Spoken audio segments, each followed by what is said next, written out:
In the thick of an ongoing migration crisis in North America, Gabriela Hernandez is the director of one of Mexico City's longest-standing migrant shelters. Over the past 2 decades, Gabriela has viewed the turmoil across countries in Latin America and the Caribbean through the arrivals she receives at the shelter. Right now, there is another large wave of Haitians passing through, as well as quite a few Venezuelans.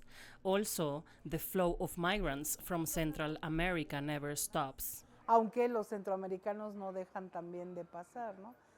All of these migrants have the goal of reaching the US border, where American authorities reported encounters with more than 2.3 million migrants undertaking irregular crossings in 2022.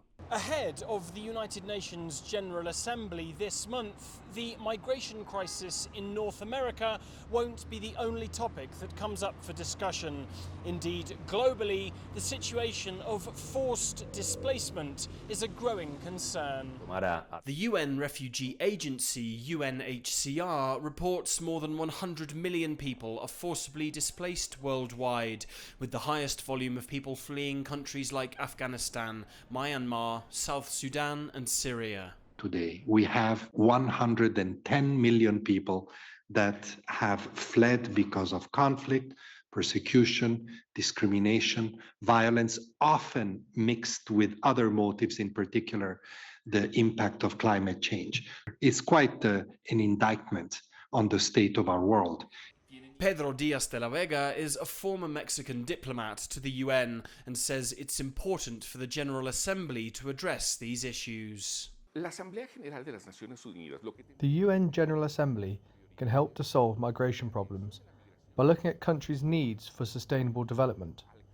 For example, Europe's demand for senior care workers could easily be covered by Latin American refugees who have this training. But countries make it difficult.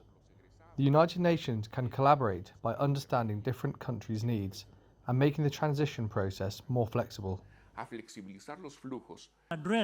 As UN diplomats meet in New York in September, their work can have impacts for millions of the most vulnerable people across the world.